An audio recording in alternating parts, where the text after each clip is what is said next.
Measurement या मापन की कि मापन होता क्या है। ठीक है, आपको किसी भी चीज़ को मापना है यानी कि मेज़रमेंट करना है, उसका मीनिंग क्या है। तो समझिए कि मापन का सीधा सा मीनिंग होता है, जैसे लेट सपोज़ कि आपके पास एक टेबल रखी हुई है। ठीक है, एक टेबल रखी हुई है, आपसे कहा गया कि इस टेबल की लंबाई कितनी है। ठीक है, तो आपको क्या करना है, आप इस टेबल का मेज़रमेंट करेंगे। अब मेज़रमेंट किससे करेंगे, तो मेज़रमेंट के लिए कोई ना कोई आपके पास स्केल हो गई, जो 1 मीटर की, 1 फुट की, कुछ भी हो सकती है। तो मेज़रमेंट करने के लिए आपको क्या चाहिए, कोई एक स्केल चाहिए, जिससे क्या करेंगे, आप इसका मापन करेंगे।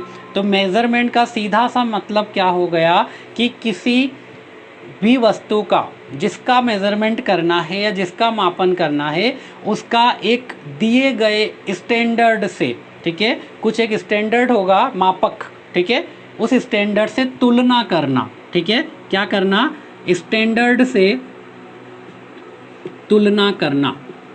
किसी भी वस्तु का जिसका मेज़रमेंट कर रहे हैं आप, जिसका मापन कर रहे हैं, उसका एक दिए गए स्टैंडर्ड से तुलना करना ही क्या कहलाता है, मापन कहलाता है। ठीक है, अब मापन करते हैं तो मापन किसी न किसी वस्तु का होगा। देखिए, जैसे आप लंबाई को नाप रहे हैं तो लंबाई को आप किस यूनिट में नापेंगे। ठीक है, आप वज़न को नाप रहे हैं, ठीक है, आप ऑयल को लीटर वगैरह में नापते हैं, आप दूरी को नापते हैं, तो जो मापन होता है वो किसका होगा, तो मापन जो होता है वो होता है भौतिक राशियों का। किसका होता है, भौतिक राशियों का। ठीक है, जहाँ पर जैसे एक एग्जांपल लेते हैं कि 5 मीटर, ठीक है, एक एग्जांपल लिया मैंने 5 मीटर, तो ये 5 मीटर क्या है, ये एक लंबाई है।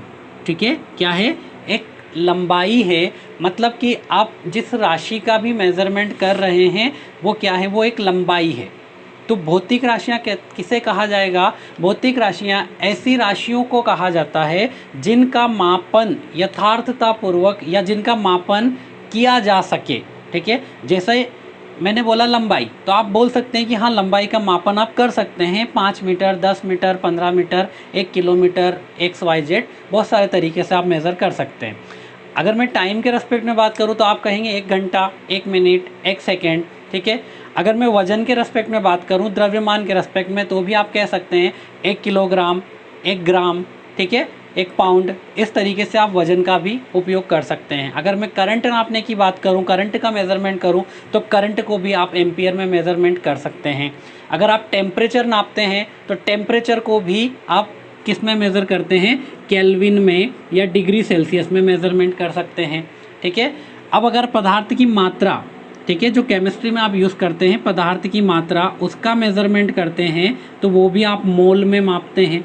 तो मतलब इन सब चीज़ों का मेज़रमेंट किया जा सकता है। बट अगर मैं किसी से कह दूं कि सुंदरता का मेज़रमेंट करना, आप कितने सुंदर हो, ठीक है, आप कितने सुंदर हो, तो इस सुंदरता का मेज़रमेंट नहीं होता, इस सुंदरता का मेज़रमेंट नहीं होता। इसका मतलब ये सुंदरता एक भौतिक राशि नहीं है। ठीक है, तो भौतिक राशियों का सीधा सा मीनिंग होगा वे राशियां जिनका मापन यथार्थतापूर्वक किया जा सके। ठीक है, जिनका एग्जैक्ट कुछ वैल्यू निकाली जा सके, जिनका मापन किया जा सके, वो सब राशियां क्या कहलाती है, भौतिक राशियां कहलाती है। अब भौतिक राशियों को नापने के लिए भौतिक मापन चाहिए, मतलब अगर आप भौतिक राशियों को नाप रहे हैं तो उसका कुछ ना कुछ मात्रक होगा। तो नेक्स्ट आता है भौतिक मात्रक। ठीक है, भौतिक मात्रक। ठीक है, भौतिक राशियों को नापते किससे हैं, मात्रक से। इसे कहते हैं physical quantity, physical quantity and ये यूनिट, फिजिकल यूनिट या यूनिट। ठीक है, भौतिक राशियाँ या मात्रक इसको कहते हैं। भौतिक मात्रक कम यूज़ करते हैं, आप इसको सिंपल सा लिखते हैं मात्रक। तो मात्रक क्या होंगे, तो वे सारे मात्रक जो भौतिक राशियों का मेज़रमेंट करते हैं। ठीक है, वे चीज़ें जो भौतिक राशियों का मापन करती है वो क्या कहलाते हैं, मात्रक कहलाते हैं। जैसे मैंने आपको बोला लंबाई, अब लंबाई क्या है, लंबाई एक भौतिक राशि हो गई, बट इस भौतिक राशि को नापने के लिए आप किसका उपयोग कर रहे हैं, मीटर का।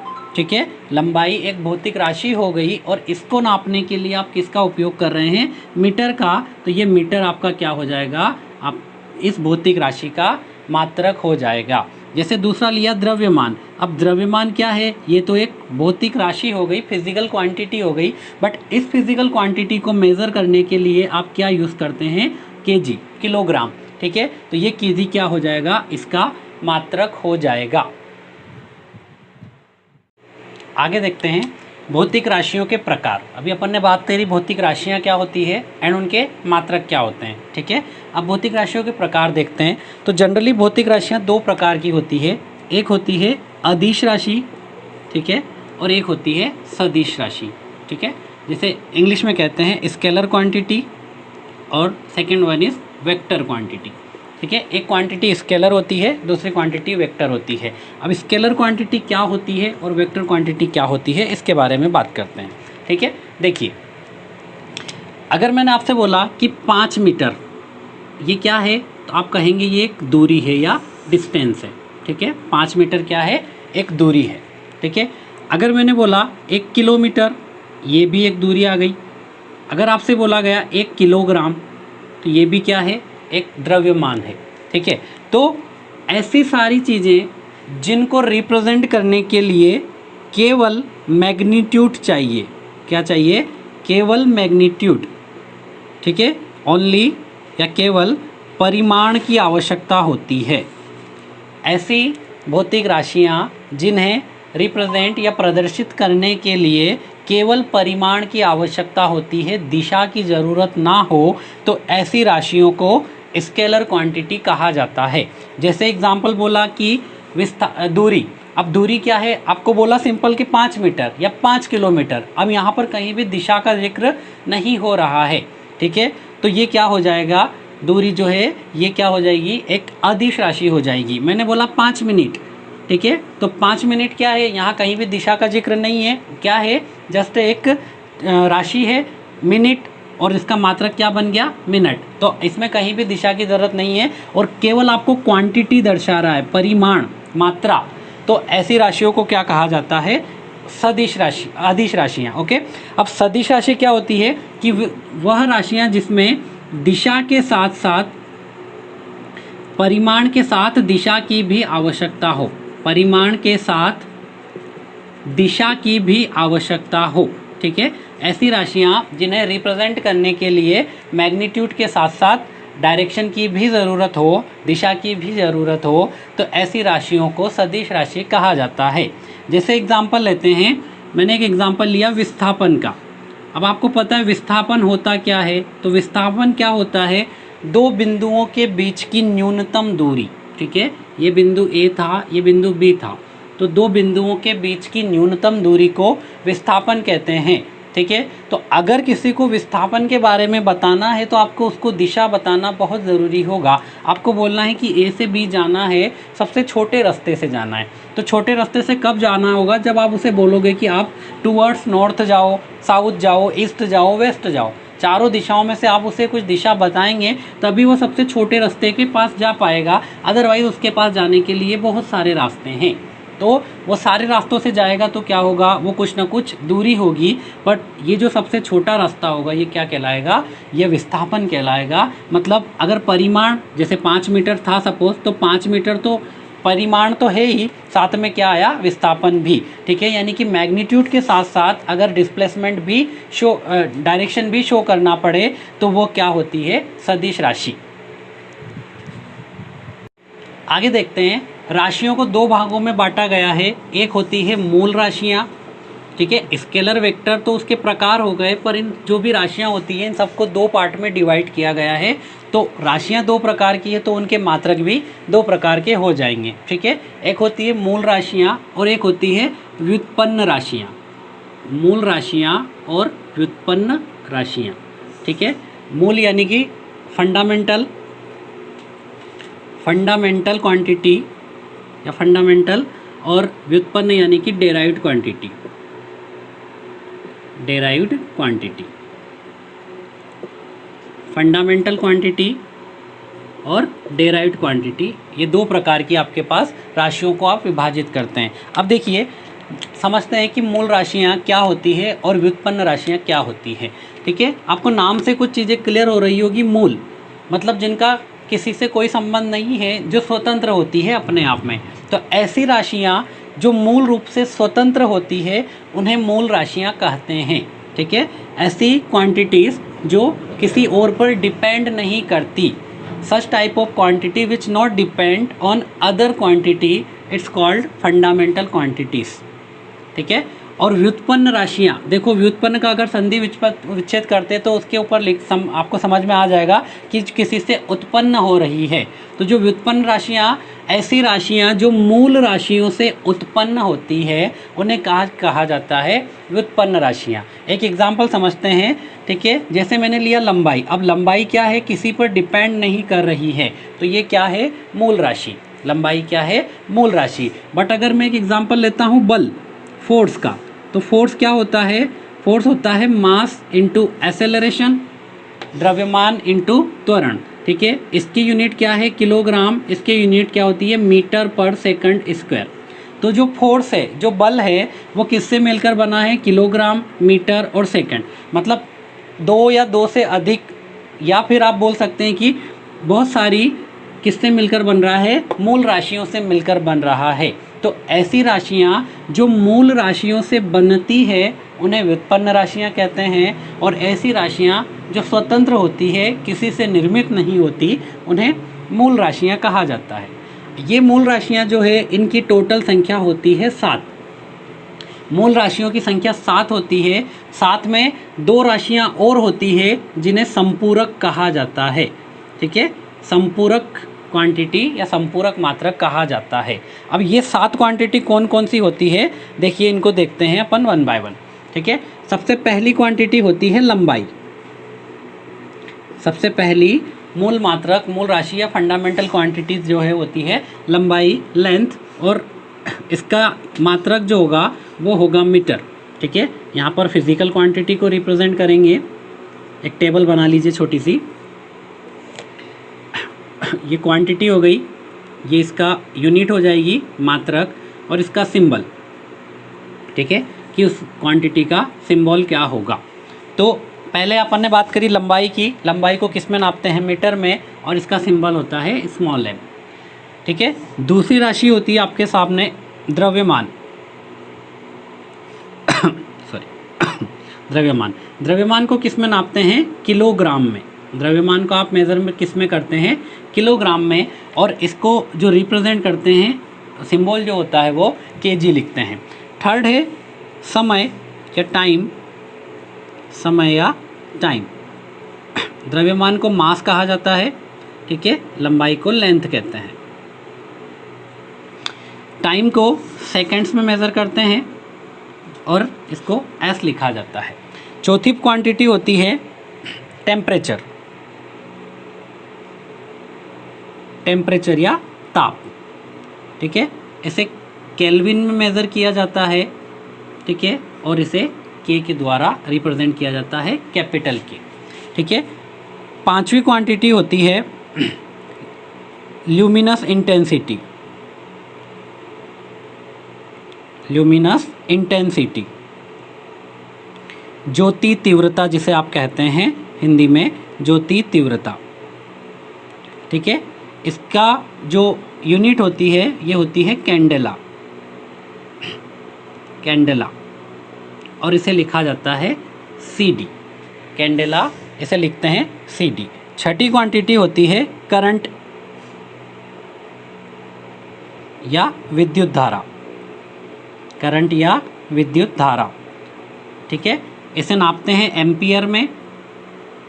इसका सिंबल होता है A। और जो सातवीं फिजिकल क्वांटिटी होती है उसे कहते हैं पदार्थ की मात्रा। पदार्थ की मात्रा, amount of substance. Amount of substance. ठीक है, इसका मात्रक मोल होता है। ये केमिस्ट्री में यूज़ होती है और इसका सिंबल MOL इसे लिखा जाता है। ठीक है, ये 7 आपके पास मेन फिजिकल क्वांटिटी है, भौतिक राशियां हैं। इन 7 के अलावा और कोई भी भौतिक राशि नहीं होती है। और जितने भी डेराइव्ड मात्रक होते हैं, व्युत्पन्न मात्रक होते हैं, वो सारे इन 7 भौतिक राशियों से ही मिलकर बनते हैं। ठीक है, 7 फिजिकल क्वांटिटीज़ के अलावा दो मात्रक और होते हैं जिन्हें संपूरक मात्रक या पूरक मात्रक कहा जाता है, जिसमें पहला है समतल कोण या प्लेन एंगल। ठीक है, आप एंगल मेजरमेंट करते हैं, इसके लिए आप यूनिट यूज़ करते हैं रेडियन। ठीक है, और इसका सिंबल होता है RAD। प्लेन एंगल क्या होता है? ऐसा कोई भी एंगल 2D में जो आप मेज़र करते हैं, थीटा जिसको आप लिखते हैं, इसे प्लेन एंगल कहा जाता है। ठीक है, तो ये उन 7 राशियों से अलग होते हैं दोनों एंगल। ठीक है, जो एंगल मेजरमेंट का काम करते हैं। दूसरा होता है घन कोण या सॉलिड एंगल। ठीक है, और इसकी यूनिट होती है स्टेरेडियन। Steradian, steradian. ठीक है, अब घन कोण क्या होता है? घन कोण का बेस्ट एग्जांपल है बर्थडे की टोपी। ठीक है, इस प्रकार से होती है कुछ। तो ये वाला जो यहाँ का पोर्शन होता है एंगल का, इसे कहा जाता है इसका घन कोण, सॉलिड एंगल। ठीक है, अब प्लेन एंगल की बात करें जो 2D में होता है, और घन कोण जो होता है वो 3D में होता है। ठीक है, आइसक्रीम का कोन या बर्थडे की जो कैप होती है, उसमें ये यहाँ का जो एंगल होता है इस प्रकार से जो 3D में होता है, उसे कहा जाता है घन कोण या सॉलिड एंगल। ठीक है, तो ये 7 आपकी मूल राशियाँ हो गई, और उन 7 मूल राशियों के बाद ये 2 और क्वांटिटीज़ होती है, और इन मूल राशियों के मात्रकों को मूल मात्रक कहा जाता है। ठीक है, और इन व्युत्पन्न राशियों के मात्रकों को व्युत्पन्न मात्रक कहते हैं। ठीक है, फंडामेंटल क्वांटिटी की जो यूनिट्स होती है उन्हें फंडामेंटल यूनिट्स कहा जाता है, और डेराइव्ड क्वांटिटीज़ की जो यूनिट होती है उन्हें डेराइव्ड यूनिट कहते हैं। ठीक है, यानी कि मूल मात्रकों या मूल राशियों के जो मात्रक होते हैं उन्हें मूल मात्रक, और व्युत्पन्न राशियों के जो मात्रक होते हैं उन्हें व्युत्पन्न मात्रक अपन कहते हैं। ठीक है, नेक्स्ट बात करते हैं मात्रकों की पद्धतियाँ। कितनी पद्धतियों में मात्रक चलते हैं? ठीक है, मात्रकों की पद्धतियाँ। मात्रकों की पद्धतियाँ मतलब systems of unit. System of unit, कितने सिस्टम चलते हैं अपने यहाँ पर यूनिटों के? तो अपने यहाँ पर जनरली 4 सिस्टम होते हैं। जनरली 4 सिस्टम्स ऑफ यूनिट चलते हैं। 4 प्रकार के पद्धतियाँ चलती है, जिसमें सबसे पहली सिस्टम है MKS सिस्टम। ठीक है, MKS सिस्टम। दूसरा सिस्टम होता है CGS। थर्ड सिस्टम होता है FPS system, and fourth system होता है SI सिस्टम। ये 4 प्रकार के मात्रकों की पद्धतियों को अपन पढ़ते हैं। ठीक है, अब MKS सिस्टम का मीनिंग क्या है समझिए। M मतलब मास होता है, यानी कि M मतलब मीटर, K मतलब किलोग्राम, एंड S मतलब सेकेंड। मतलब ऐसा मात्रक पद्धति जिसके अंदर लंबाई को मीटर में, द्रव्यमान को किलोग्राम में, और समय को सेकंड में नापा जाता है। ठीक है, such type of system in which length is measured in meter, mass is measured in kilogram, and time is measured in second. Second system की बात करते हैं CGS सिस्टम। ठीक है, तो इस सिस्टम के अंदर लेंथ को सेंटीमीटर में, वेट या मास को, द्रव्यमान को ग्राम में, और समय को सेकंड में नापा जाता है।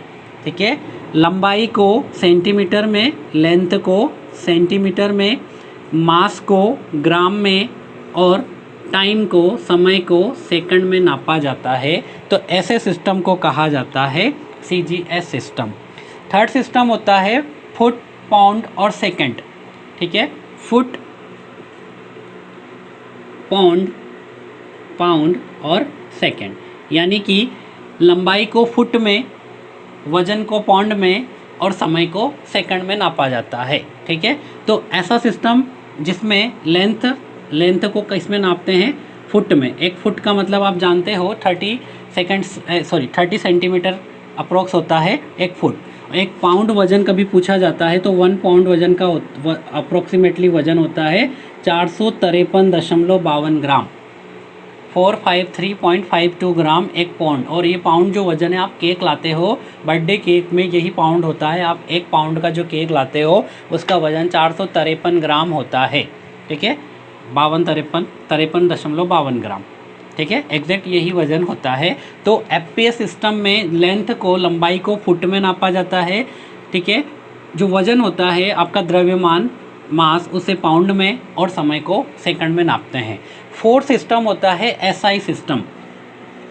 फोर्थ सिस्टम होता है एसआई सिस्टम, ठीक है, जो इंटरनेशनली एक्सेप्टेबल सिस्टम है। और यह जो एसआई सिस्टम है वो एमकेएस सिस्टम का ही अपग्रेडेड रूप है, ठीक है। एसआई सिस्टम जो होता है वो एमकेएस सिस्टम का ही अपग्रेडेड रूप होता है, यानी कि एमकेएस सिस्टम के अंदर यूनिटों को और अपग्रेड फॉर्म में बताया गया है, ठीक है। तो एसआई सिस्टम एमकेएस सिस्टम का अपग्रेडेड रूप है। जैसे कि अभी बात करी थी कि फोर्स की यूनिट केजी मीटर पर सेकंड स्क्वायर, ये एमकेएस सिस्टम में है, और अगर इसको एसआई सिस्टम में कहा जाता है तो यह न्यूटन होती है, ठीक है। बल की यूनिट न्यूटन होती है, डेट मीन्स यूनिट न्यूटन ही होती है बट एसआई सिस्टम में, ठीक है। तो इस प्रकार की चारों पद्धतियाँ जो आपको मात्रकों की होती है वो अपन ने यहाँ पर डिस्कस करी है, ठीक है। होप सो आपको सेशन बहुत पसंद आया होगा। कैसा लगा आपको सेशन ये मुझे कमेंट में बताइए, ठीक है। और आगे जुड़े रहिए डबक्राफ्ट मैथ क्लासेस में। नेक्स्ट क्लास में अपन मोशन चैप्टर स्टार्ट करेंगे और इसमें भी कुछ बचा होगा तो उसको 1 बाय 1 डिस्कस करेंगे, ठीक है। ये सेशन को अपने अधिक से अधिक दोस्तों के साथ शेयर कीजिए, ठीक है, ताकि साइंस की क्लास भी सब लोगों तक पहुंच पाए। Thank you.